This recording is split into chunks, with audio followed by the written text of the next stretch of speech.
안녕하십니까, 울프입니다. 2021년 5월 12일 수요일, 오늘 아침에 픽한 종목은 바텍입니다. 결론적으로 바텍은 1분기 호실적으로 으로 2연 수율을 넘어선 성장을 증명했다는 레포트가 나왔고요.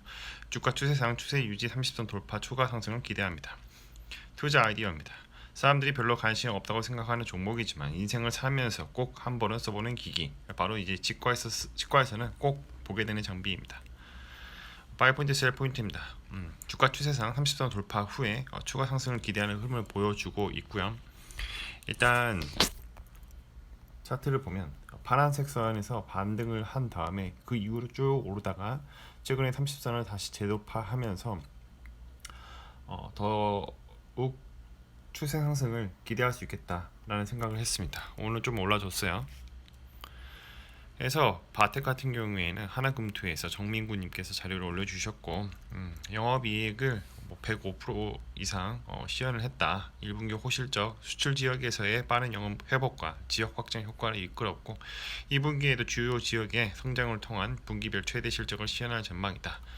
이렇게 나와 있습니다.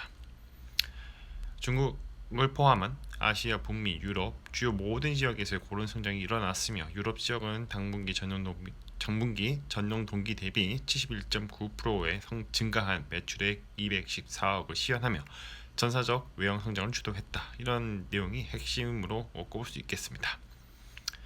자, 이제 뭐가 잘 팔렸냐? 프리미엄 그린 시리즈 제품에 대한 신규 제조 및 판매, 미국 시장 내 프리미엄 제품 그린 X 출시가 예정되어 있다. 그래서 수익성 개선이 동시에 이루어질 것이다 라는데요. 도대체 이 제품이 뭐하는 제품일까?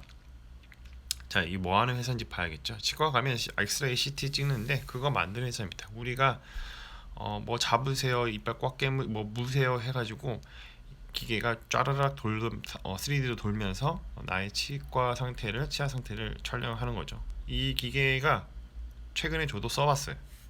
되게 치과 원장님들도 그렇게 선호하는 기계라고 알고 있습니다. 서버 스토리입니다. 나스닥 위기에 끝나지 않았다. 왜? JD 조던님께서 오늘 올려주신 영상 중에서 이제 나스닥 위기는 끝나지 않았다. 요약을 하자면 구조적인 문제로 인해서 인플레이션 이슈가 발생한 것이고요. 경기가 살아나지 않는데 테이퍼링하고 금리 인상을 하면 과거 대공황처럼 경기가 꺾일 위험이 있습니다. 그래서 무조건 경기 순환주 가는 것도 답이 아니라는 거죠. 코로나는 전쟁입니다. 전쟁 기간은 물가 때입니다. 그런데 이제 임금 가격이 상승하고 있다는 구조적 문제를 발생한 거죠. 필립스 곡선의 무력화 사례를 예를 들었는데, 일단 실업 수당이 풀고 나서 그룹 인의 인건비가 올랐다, 이런 내용이 있었습니다. 자, 필립스 곡선은 인플레이션율과 실업률이 서로 반비례 관계에 있는데 이게 깨졌다는 거죠. 집에서 놀면 1000불을 받는데 나가면 600불을 받으니까 실업 수당 받고 좀 놀아야겠다. 근데 원자재 상승은 일시적인 거고, 근데 임금 같은 경우에는 구조적인 겁니다. 인플레이션 이슈는 금방 끝날 것 같지 않고, 그렇기 때문에 애플이 최근 120달러 이하로 떨어지면 열심히 주워 담고, 그러다 보면 존버하다 보면 결국은 언젠가 다시 상승을 하는 날이 올 것이다. 오늘 최근에 얼마 시간이 되지 않아서 4월 미국 소비자 물가 지수를 발표를 했습니다. 컨센은 0.3% 정도 예상했는데 실제는 0.9%가 나왔어요. 그래서 나스닥과 다우존스, 특히 나스닥 같은 경우에는 선물 패대기가 지금 하방으로 내려꽂고 있습니다. 유동성 회수에 대한 우려, 연준의 인내심은 생각보다 강하다는 겁니다. 물론 이제 입과 행동에 차이가 있을 수 있지만 2009년 리먼 쇼크 이후에 있던 상황이 지금도 유사하게 반복하고 있는 거죠. 역사는 반복되는 거니까요. 그래서 CPI, 방금 발표했던 CPI, 미국 소비자 물가 지수, 그런 스파이크 구간, 그러니까 탁 튀어오는 구간에서 유동성을 지속적인 공급을 하고 테이퍼링은 이게 안전적으로 알아서 이제 2%대로 이제 내려갔을 때, 그때 이제 금리 인상을 시작했다고 합니다. 그래서 결론적으로 뭐냐? 금리 인상은 당장은 그래도 이루어질 수는 없을 것 같다. 자, 유가 70달러 가나 미국 원유 공급 부족, EIA 내년까지 생산 전망이 하향됐고요. 엑손모빌이나 쉐브론 석유 업체 고유가로 인해서 이익 계산과 배당 확대가 예상된다. 앞으로도 기름값이 계속 오를 거라는 그런 전망이 나왔습니다. 금융시장, 자본시장선이 말해준다. 이거 같은 경우는 뭐냐면 쉽게 말해서 나비 효과라는 겁니다. 단 하나의 상황이 다른 상황을 지속적으로 연쇄적으로 일으키고 있는 상황입니다. 그래서 나비 효과처럼 자산 시장에 큰 영향을 끼치고 있는데요. 그러다 보니까 금리가 인하가 되다 보니까 현금을 보유하고 있으면 안 되겠죠.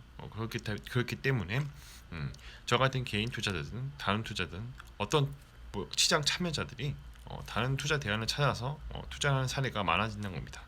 주식 계좌 많아지고요, 암호화폐 투자하고요, 주택 가격 상승하고요. 그러다 보니까 위험 증감이 기대 수익률이 낮춰지는 상황이죠. 핵심은 뭐냐면 더 높은 수익을 약속한다면 더 높은 위험을 수반한다는 겁니다. 자, 실업급여는 제가 쓴 레터인데 실업급여 사태를 보면 공산주의가 왜 망했는지 알 수가 있어요. 망하는 지름길이죠. 돈을 퍼주면 이유가 뭐냐? 첫 번째, 코로나 사태로 실업자들 속출을 했습니다. 그래서 사람들이 실업급여를 받고 생활했어요. 좋아요. 근데 실업급여를 받아도 살만한 거죠. 그러니까 살만하니까 취업도 잘 안 하고 계속 실업 수당만 신청하는 상황입니다.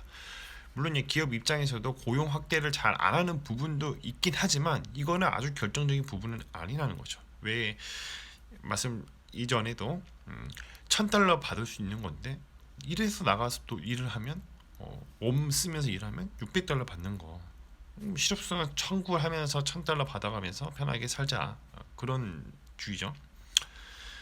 그러다 보니까 이제 이 정도면 좀 뭔가 취업률도 올라오고 경제 상황도 괜찮아졌는데 시장 지표가 이 상황을 느끼는 정부가 사실을 확인해 보니 사람들이 일을 안 하고 그냥 실업급여만 타먹고 논다는 것을 상황을 인지한 것입니다.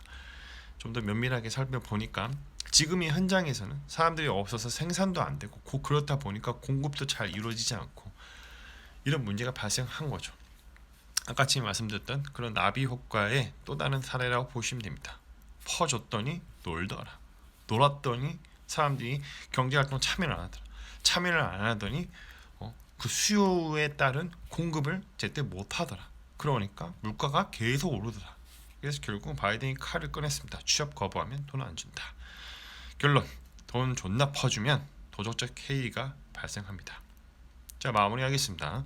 가격은 어떻게 결정되니까 수요와 공급의 법칙을 따른다. 이건 지속적으로 말씀을 드렸죠. 지금 모든 경제 상황이 다 이런 수요와 공급의 법칙을 따르는 겁니다. 규제가 강하게 드라이브 되면 이거를 깨트릴 쓰고 싶어도 깨트릴 수가 없습니다. 어쨌든 주식으로 경제 상황으로 예를 들면 수요와 공급의 법칙을 따르는 거고요. 주가 같은 경우에는 이제 펀더멘탈을 따라서 주가가 이동하게 되는데 어떤 특정한 이슈가 발생했습니다. 논란이 발생한 거죠. 그러면 뉴욕 옵션이라는 게 발생하는데 이때 주가는 계단식으로 상승하게 되고 또는 계단식으로 하락하게도 됩니다. 이때 가속화가 발생한다는 거죠.